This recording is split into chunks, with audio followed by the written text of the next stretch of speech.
कोई मामूली बात नहीं है। मेला, मुजरा, सर्कस, सिनेमा, कहीं भी जाना हो, आदमी पैसे भी लगाता है, समय भी देता है। हासिल क्या होता है? कौन सा फल लेके आता है वहां से? कौन सा लाभ कमा के आता है? कुछ भी तो नहीं, टाइम पास। दूसरे शब्दों में बोलें तो समय बर्बाद।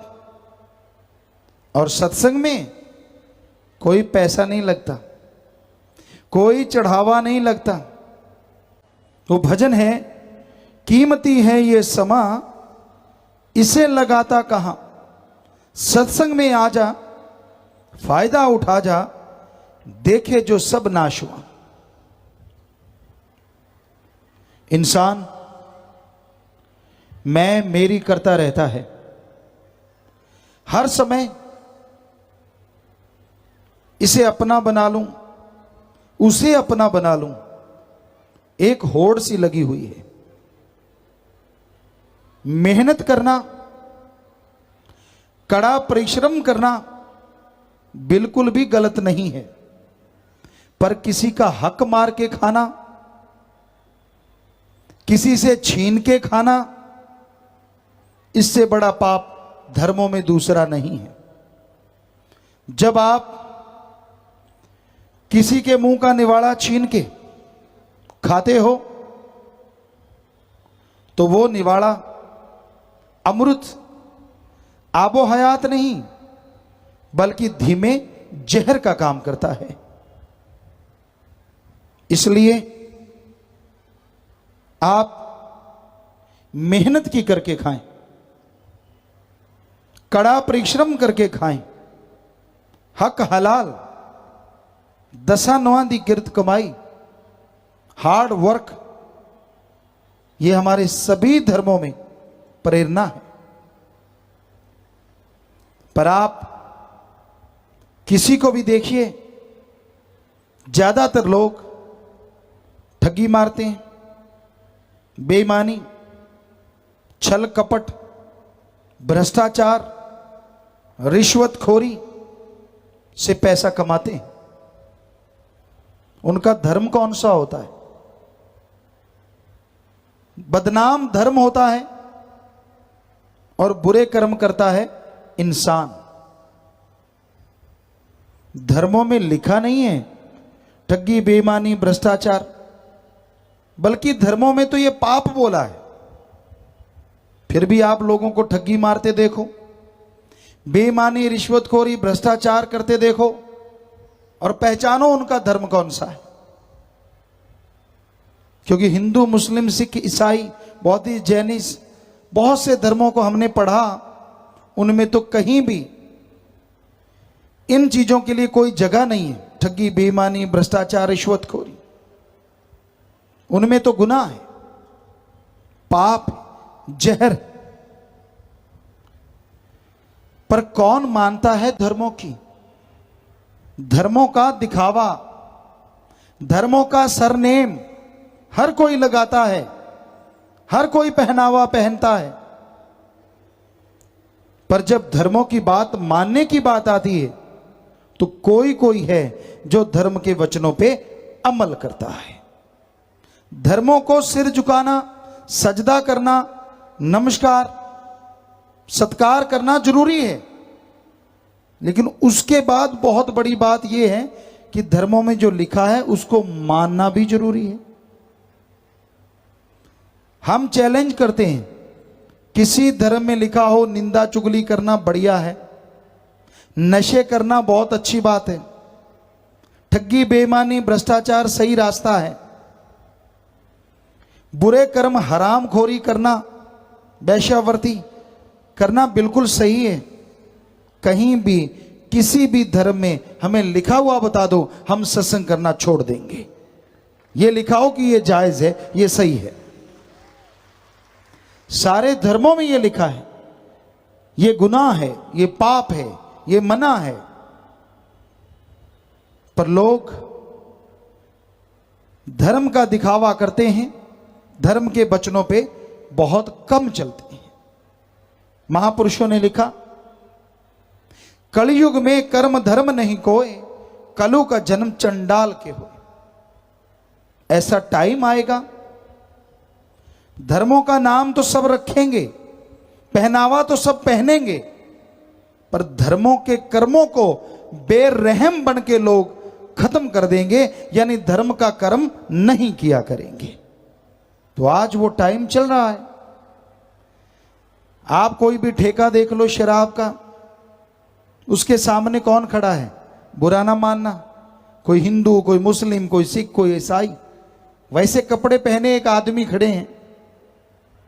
जबकि इन धर्मों में लिखा है नशा बर्बादी का घर है, राक्षसों का, शैतानों का खाना पीना है, पर फिर भी वहां लाइनें लगी होती हैं।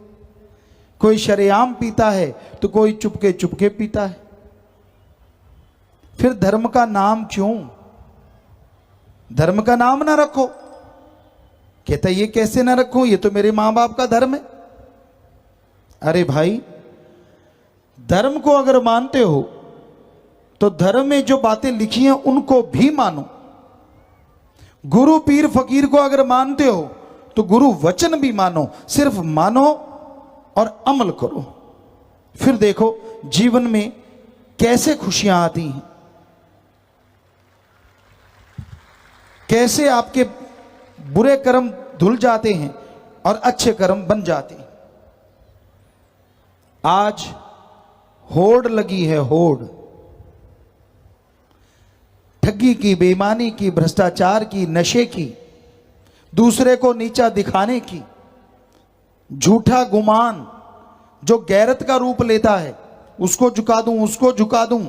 हम चैलेंज करते हैं कि अगर आप शूरवीर हैं, अगर आप बहादुर हैं, तो अपने मन से जो आपके अंदर बुरे ख्याल देता है, लड़के देखो आप जीतते हो या आपका मन जीतता है।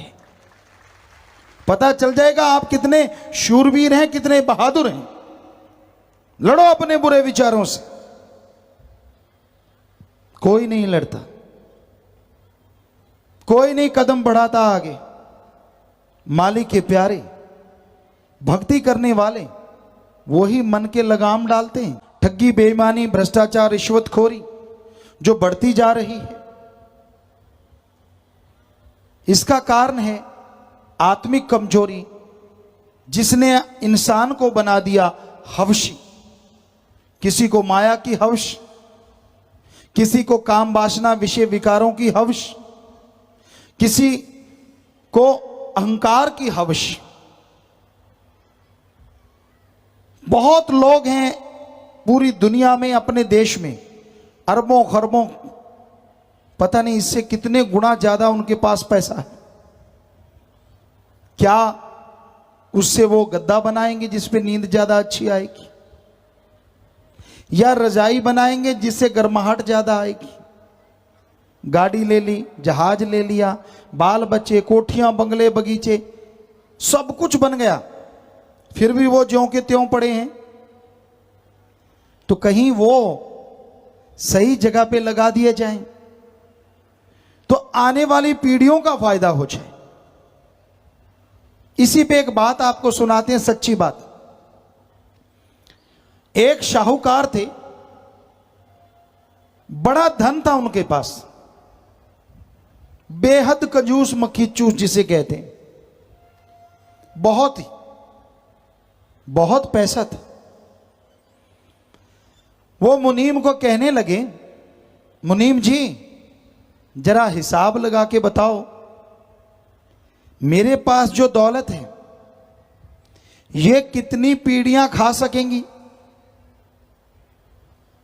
मुनीम ने हिसाब लगाया और खुश होकर मुनीम कहने लगा, शाहूकार जी आपकी आने वाली 10-11 पीढ़ियां कुलें कुछ भी ना करें तो भी आपकी दौलत खत्म नहीं होगी, इतना पैसा है आपके पास।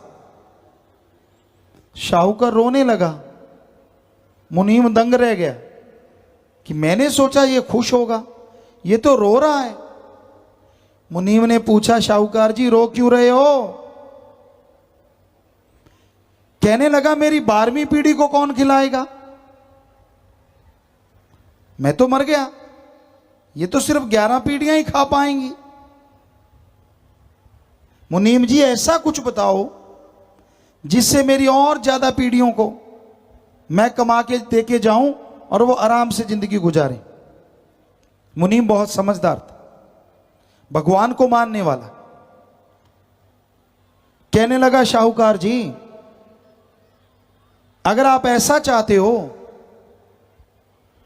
तो फिर दान करना पड़ेगा, भोजन दान करो, धन दान करो, तो आपकी आने वाली पीढ़ियों का भला होगा।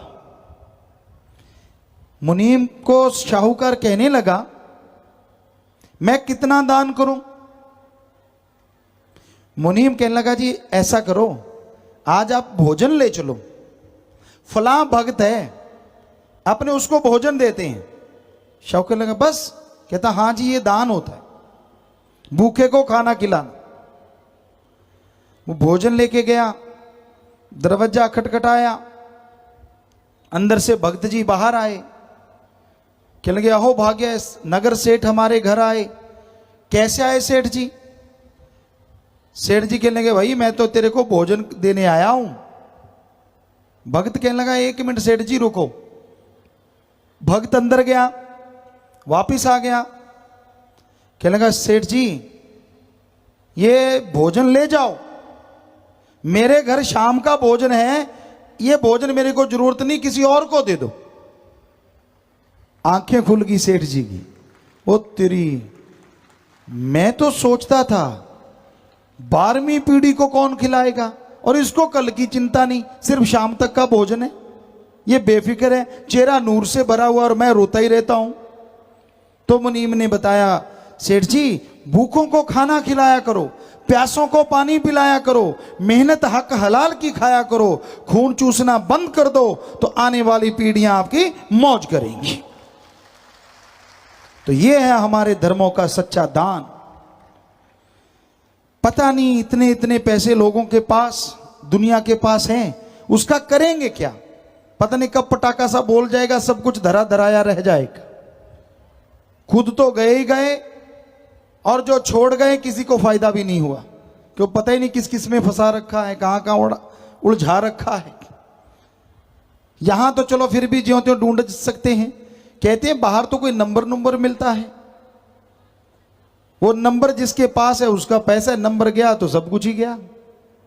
उस नंबर के लिए लोग ज्यादा ढूंढते हैं, कोई मर जाए तो मरने वाले को कम देखते हैं कि वो नंबर ना कोई दूसरा ले जाए, क्योंकि बाहर के मुल्कों में सारा सामान ही नंबरों पे मिलता है। सुनने में आया है, सच क्या है ये तो राम जाने। तो आखिर आदमी की प्यास कहां जाके बुझेगी? इतना हवशी है ये, आखिर कहां रुकेगा ये जाके? सब कुछ होते हुए भी कंगाल।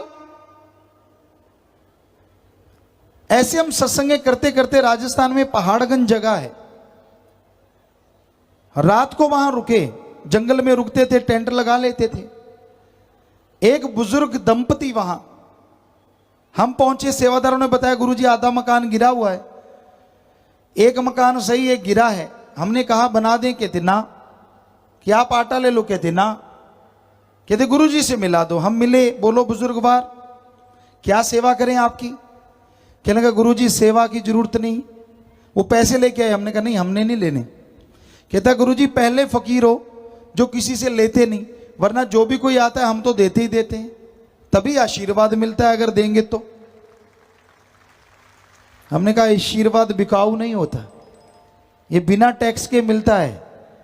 फकीर आशीर्वाद देते हैं, भगवान कृपा करते हैं। फकीरों के पास आशीर्वाद या दुआ होती है, करना कराना तो ओम हरि अल्लाह राम ने होता है। तो कहने लगा गुरुजी मुझे जो चाहिए आप दे सकते हो। हमने कहा बोलो भाई। कहने लगे हमें भगवान से मिला दो, कोई गुरुमंत्र दे दो ताकि भगवान की भक्ति करके उसको मिलने, बाकी भगवान का दिया सब कुछ है। हमने कहा भाई सत्संग में आपको बताएंगे। अब वहीं से सत्संग करते करते हम मुंबई पहुंच गए। मुंबई में सत्संग कर रहे थे, एक आम लोग मिले, उनमें बहुत धनाढ़ लोग भी थे। हमने कहा भाई आपके लिए कोई सेवा, जैसे बुजुर्गों से पूछा था। कहने लगे हाँ गुरुजी क्या? 50 करोड़ लगाया है, उसको 1 अरब बना देना। अब सोचो, 50 करोड़ लगाया है, 1 अरब बना देना। आप क्या करोगे? भगवान को प्रसाद खिलाएंगे। वाह, क्या लालच देते हो। पर हम आपको आज सच बताएंगे। सच क्या है धर्मों में?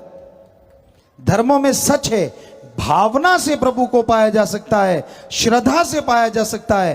पर श्रद्धा का मतलब रुपया पैसा नहीं है, अंदर की भावना। ਧੰਨ ਧੰਨ ਸਤਿਗੁਰੂ ਤੇਰਾ ਹੀ ਆਸਰਾ। ਗੁਰੂ ਜੀ ਦੀ ਪਿਆਰੀ ਸੰਗਤ ਨੂੰ ਨਿਵੇਦਨ ਕੀਤਾ ਜਾਂਦਾ ਹੈ ਕਿ ਹਰ ਰੋਜ਼ ਸਤਸੰਗ ਸੁਣਨ ਦੇ ਲਈ ਸਾਡੇ ਚੈਨਲ ਡੇਰਾ ਸੱਚਾ ਸੌਦਾ ਨੂੰ ਸਬਸਕ੍ਰਾਈਬ ਕਰ ਲੈਣਾ ਜੀ।